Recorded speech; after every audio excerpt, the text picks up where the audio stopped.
The drive to Hollow Hill was longer than I'd anticipated. The road seemed to stretch on forever, winding through dense forests and past abandoned farms. My name is David Matthews, and I had recently inherited an old mansion from a distant relative I barely knew. The house, sitting atop a hill shrouded in mist, was the sole asset in his will. It was my duty to sort through the estate, though the thought of exploring an unfamiliar and eerie mansion was less than appealing. When I finally reached the end of the road, the mansion loomed before me, its silhouette casting long shadows in the fading light. The house was an imposing Gothic structure with turrets, gargoyles, and dark windows that seemed to watch my every move. The air around it felt heavy, as if the house had been holding its breath for decades. I parked the car and took a deep breath before approaching the massive oak door. It creaked open with a groan, revealing a grand foyer covered in dust and cobwebs. The furniture was draped in white sheets, giving the impression that the house had been abandoned in haste. As I started to explore the mansion, I couldn't shake the feeling that I was being watched. The halls were lined with portraits of stern-looking ancestors whose eyes seemed to follow me as I moved.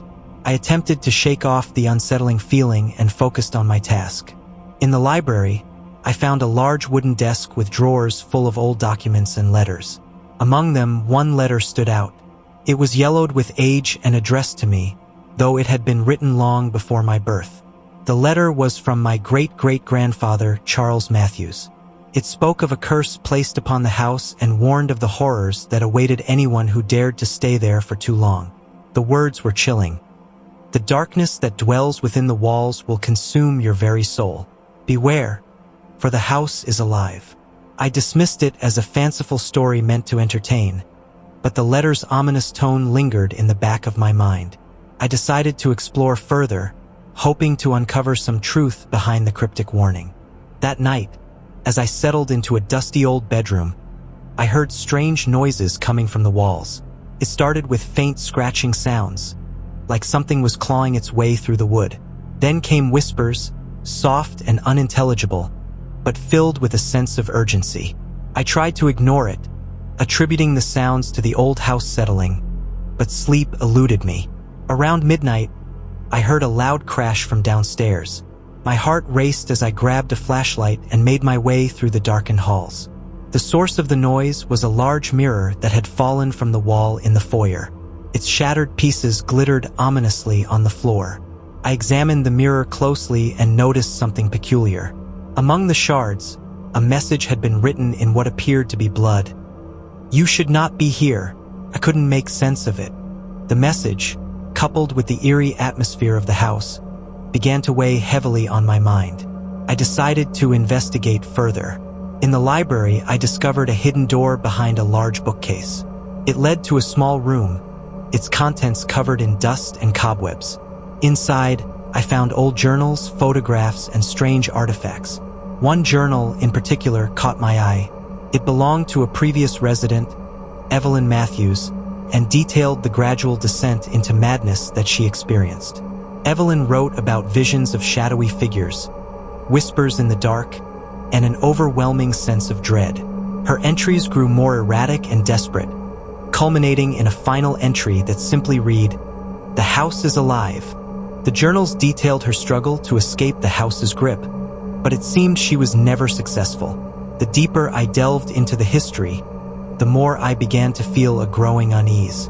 It was as if the house itself was reacting to my presence, responding to my curiosity with increasing hostility. As the days passed, the disturbances in the house became more frequent. Doors would slam shut on their own, lights flickered erratically, and shadows moved in the periphery of my vision.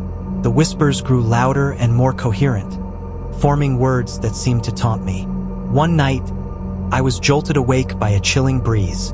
I looked around the room and saw a shadowy figure standing at the foot of the bed. It was tall and indistinct, its features obscured by darkness. The figure seemed to be watching me, its presence both terrifying and compelling. I tried to confront it, but as I approached, it vanished into thin air. I searched the room but found nothing. The encounter left me shaken and questioning my own sanity. I began to realize that the house was not merely haunted. It was actively trying to drive me away. Determined to uncover the truth, I spent hours poring over the journals and documents. Among them, I found a diary written by Charles Matthews, detailing a dark pact made with an unknown entity. The pact was meant to grant the family wealth and power in exchange for a terrible price: the souls of those who inhabited the house. Charles had tried to break the pact, but it seemed that the house was bound by ancient and malevolent forces. The diary described how the house was cursed to feed on the fear and suffering of its occupants, growing stronger with each passing day. The more I read, the more I felt the house closing in on me. It was as if the walls were alive, pulsating with a dark energy. The shadows grew more pronounced, and the whispers became a cacophony of anguished voices.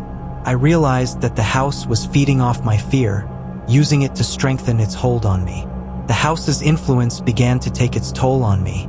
I experienced vivid hallucinations, seeing grotesque figures lurking in the corners of my vision. The whispers became demands, urging me to leave, but also threats if I tried to escape. One night, I found myself wandering the halls aimlessly, unable to distinguish between reality and hallucination. The house seemed to warp and twist around me, its architecture shifting and changing. I felt trapped in a nightmarish labyrinth with no way out. I started to lose track of time, and my sense of reality became increasingly distorted. The house's malevolent presence was suffocating, and I began to question my own sanity. The more I tried to understand what was happening, the more I felt myself slipping into madness. Driven to desperation, I decided to confront the entity that had taken hold of the house. I performed a ritual I had found in the old diaries, hoping to break the curse and free myself from the house's grip. As I recited the incantations, the house reacted violently. The walls trembled, and the shadows seemed to come alive, swirling around me in a chaotic dance. The whispers turned into howls of fury, and the temperature plummeted. In the midst of the chaos, I saw the shadowy figure again, this time more defined. It was a grotesque, twisted version of a human, its eyes burning with malevolent glee. It seemed to feed off my fear, growing stronger with every moment. With the last of my strength, I completed the ritual. The house shuddered violently, and a blinding light filled the room. The figure let out a final, piercing scream before disappearing into the darkness. When the light subsided, the house was silent. The oppressive atmosphere had lifted, and the whispers had ceased. I felt a profound sense of relief, though I was exhausted and shaken. I packed my belongings and prepared to leave. As I drove away from Hollow Hill, I glanced back at the mansion. It stood silent and still, its dark windows seeming to watch me as I left. The experience had changed me. I had survived the horrors of the house, but the memories of those dark days would haunt me forever. The mansion on Hollow Hill was no longer my concern, but the lessons I learned from my ordeal would stay with me always. As I drove into the distance, I could only hope that the house would find no new victims. The curse had been broken, but I knew that the darkness that had dwelled within those walls would never be fully erased. Years later, I learned that Hollow Hill had been sold and turned into a historical landmark. Visitors spoke of a strange feeling they got when they approached the mansion, and some even reported seeing shadowy figures in the windows. I never returned, but the memories of my time in that house remain vivid. The mansion's legacy endures, a dark reminder of the malevolent forces that once dwelled within its walls. As for me, I have moved on, but the terror of Hollow Hill will forever be etched in my mind. My name is Anna Stevens, and I have always been a skeptic. I deal in facts and figures, not folklore or phantoms. So when my cousin, Emily, invited me to her remote family cabin for a weekend retreat, I didn't expect anything extraordinary. The cabin, located deep in the pine forest of northern Maine, was supposed to be a peaceful getaway, far from the hustle of city life. Emily had been raving about the place for months. She spoke of its charm, tranquility, and, oddly enough, the peculiar history surrounding it. According to her, the cabin had been in our family for generations, though few had actually lived there.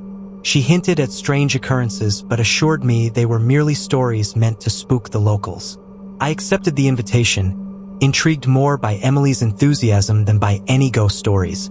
As I drove towards the cabin, I was surrounded by thick woods, the towering pines creating a canopy that dimmed the daylight. The road narrowed, winding, and rough, making me question if this was the right way. When I finally arrived, the cabin was charming in its own way. It was a small, rustic building with a stone chimney and wooden walls that had weathered many seasons. Emily greeted me warmly, and after a quick tour, we settled in for the evening. The cabin's coziness and Emily's company soon had me forgetting about the eerie stories she had shared. The first night at the cabin was uneventful. We cooked dinner, enjoyed a bottle of wine, and spent hours chatting by the fire. As we turned in, Emily seemed to recall the stories she had told me earlier. She mentioned the Whispering Pines, a patch of forest near the cabin where, according to local legend, voices could be heard in the wind. I laughed it off, attributing it to local folklore meant to attract tourists. Around midnight, I was awakened by faint, indistinguishable whispers. They seemed to drift through the cracks in the cabin's walls, like voices carried on the breeze. I convinced myself it was just the wind playing tricks on me, a common occurrence in old buildings.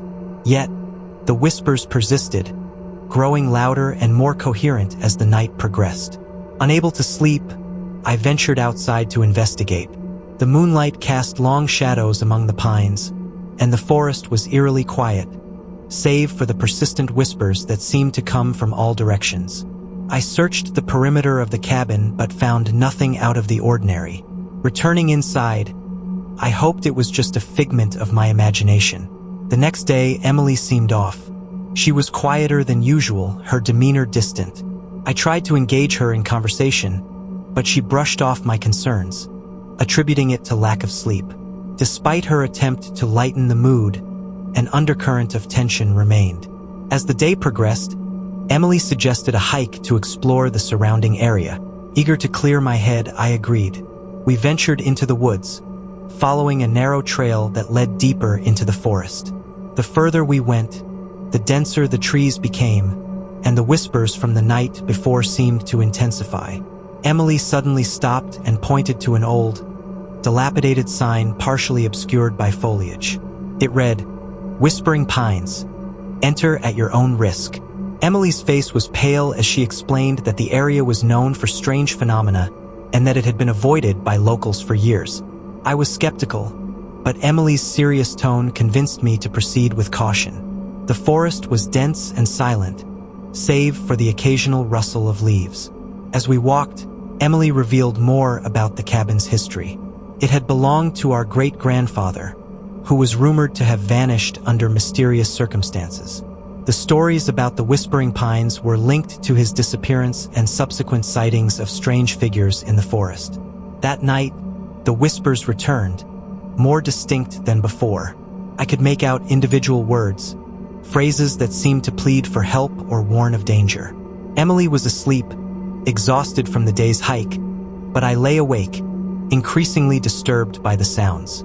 Unable to ignore them, I decided to investigate further. I ventured outside again, this time more determined. The moon was full, casting an eerie glow on the forest. The whispers led me towards the Whispering Pines, where the trees seemed to close in around me, their branches whispering secrets to the night. Suddenly, I saw something moving among the trees. It was a figure, barely discernible in the shadows. I called out, but the figure vanished. My heart raced as I retraced my steps back to the cabin, where I found Emily awake, her eyes wide with fear. She had heard the whispers too. Emily confided in me that the whispers were a recurring phenomenon linked to the forest's dark history. She revealed that many people had reported hearing voices, seeing figures, and experiencing other supernatural events in the area. The stories had always seemed like mere folklore, but now they were a chilling reality. The following day, the atmosphere in the cabin was heavy. Emily and I decided to explore the Whispering Pines again, hoping to uncover some logical explanation for the disturbances. As we ventured deeper into the forest, the whispers grew louder, echoing through the trees. We stumbled upon an old, overgrown path leading to a clearing. In the center of the clearing stood a weathered stone altar covered in strange symbols. It looked ancient and out of place among the surrounding pines. Emily seemed visibly shaken, but she insisted on examining it further. As we approached the altar, the whispers became a cacophony of voices, overlapping and unintelligible. I could feel a cold chill in the air, and the ground seemed to vibrate beneath my feet. The symbols on the altar appeared to be written in an unknown language, their meaning lost to time. Emily revealed that our great-grandfather had been involved in occult practices, using the Whispering Pines for rituals. She had discovered old journals and documents hinting at dark rituals performed on the altar, aimed at summoning entities from beyond. That night, the disturbances escalated. The whispers turned into screams, and the cabin seemed to shake with each cry. Emily and I huddled together, terrified and desperate for a way to end the nightmare. I decided to confront whatever was causing the disturbances. Armed with the knowledge from the journals and the old rituals, I attempted to perform a counter-ritual to banish the malevolent forces from the cabin and forest. The ritual was complex and demanded a focus I could barely maintain amidst the growing chaos. The whispers became shrieks, and shadows danced menacingly around the room. The temperature dropped sharply, and the walls seemed to close in on us. In the midst of the ritual, a figure materialized in the corner of the room. It was the same shadowy figure I had seen in the forest, its eyes glowing with a malevolent light. The figure advanced towards us, its presence suffocating. With the last of my strength, I completed the ritual. The figure let out a final, ear-piercing scream before dissolving into the darkness. The cabin fell silent, and the oppressive atmosphere seemed to lift. Exhausted, Emily and I collapsed, relieved but deeply unsettled by what we had experienced. The next day, we packed our belongings and left the cabin, determined never to return. The whispers had ceased, and the cabin felt eerily calm. We drove away from the Whispering Pines, the forest receding into the distance. Emily and I stayed in touch, but the experience had left a lasting mark on both of us. We rarely spoke of the events that had transpired, but the memories haunted our dreams.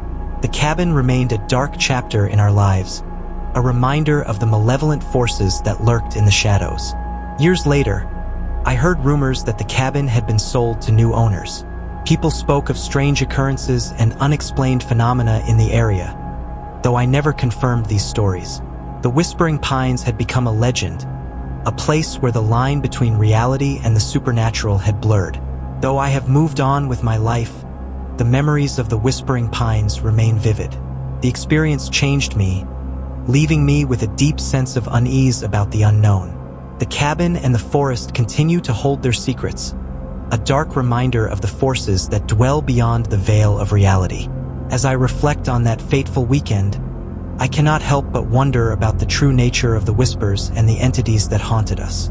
The Whispering Pines will always be a haunting reminder of the shadows that lie just beyond our understanding, waiting for the next unsuspecting soul to venture into their realm. My name is Daniel Carter, and I had always considered myself a rational person, a skeptic who valued logic over superstition. So when I received a letter from a lawyer about an inheritance, I was intrigued but not overly excited.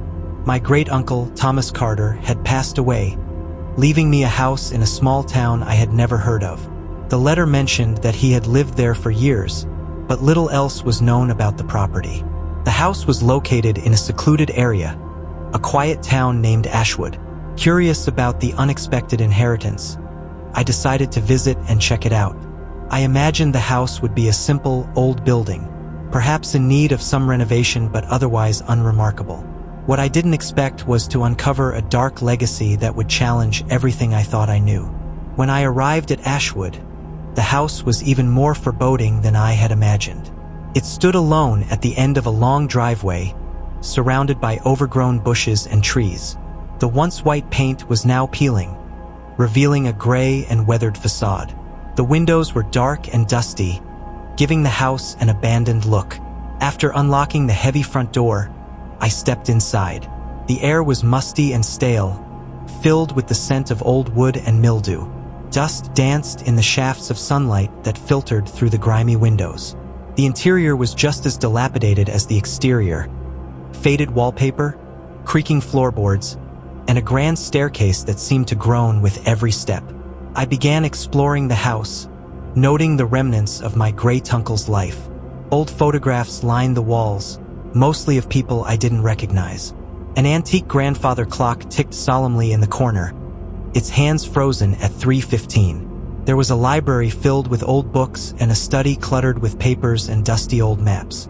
As I ventured further into the house, I discovered a locked door at the end of a narrow hallway. It was an old-fashioned door with intricate carvings, almost as if it were guarding something important. Curiosity piqued. I found an old key in one of the drawers in the study and unlocked the door. Inside was a small, dusty room that appeared to be a study or office. On a large oak desk sat an old leather-bound journal.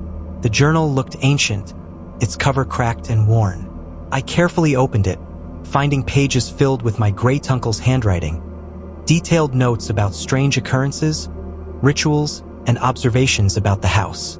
The journal described unsettling events that my great-uncle had experienced. He spoke of strange noises, flickering lights, and shadowy figures that haunted the house. His notes suggested that the house was built on a site with a dark history, one associated with occult practices and unexplained phenomena. One entry stood out. The spirits of the old ones are restless. They do not like intruders. I fear they are growing stronger. The house itself seems alive, feeding on fear and despair. I must find a way to appease them before it's too late.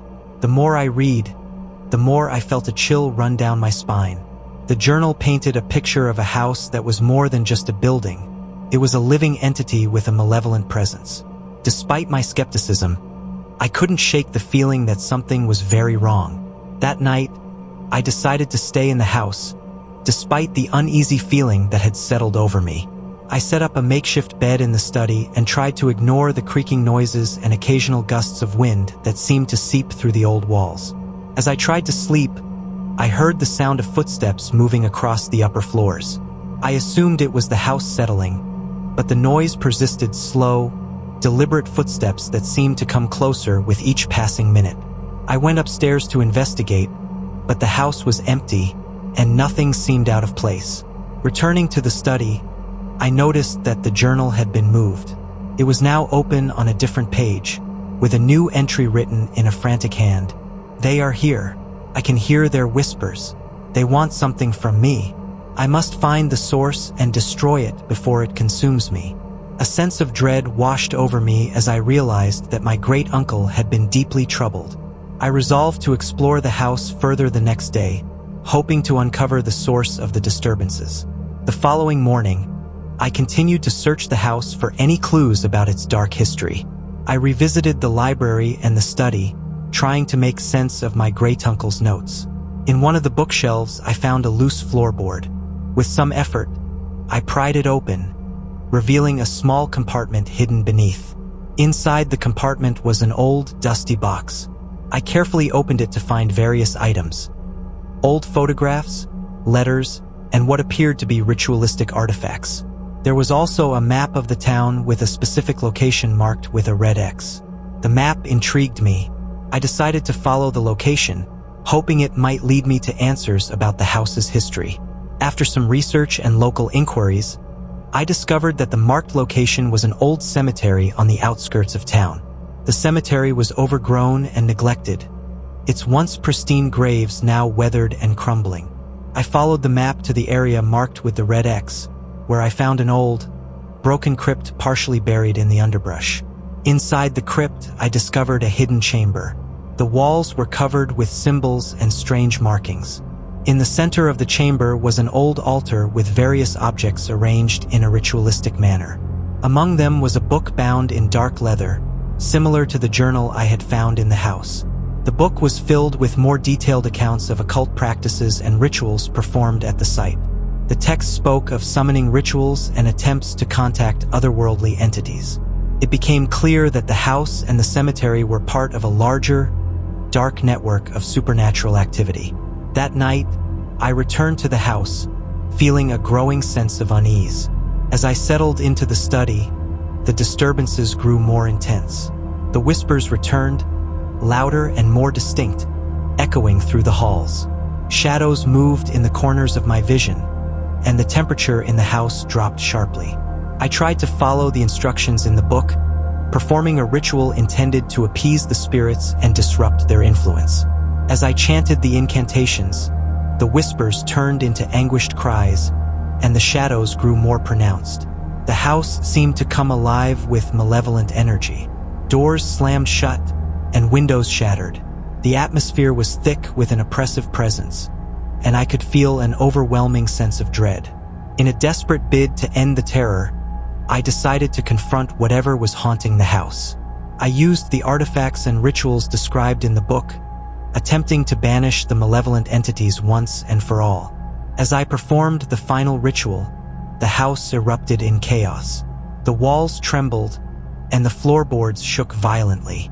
The shadows coalesced into a dark, indistinct form that loomed over me, its presence suffocating.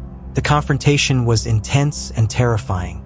I could feel the malevolent force resisting my efforts, its cries of rage echoing through the house. With a final, desperate effort, I completed the ritual, and the oppressive energy seemed to dissipate. The following morning, the house was eerily calm. The whispers had ceased, and the oppressive atmosphere had lifted. I packed my belongings, determined to leave the house and never return. As I drove away from Ashwood, I felt a profound sense of relief. The house had been a place of darkness and terror, a reminder of the forces that lay beyond our understanding.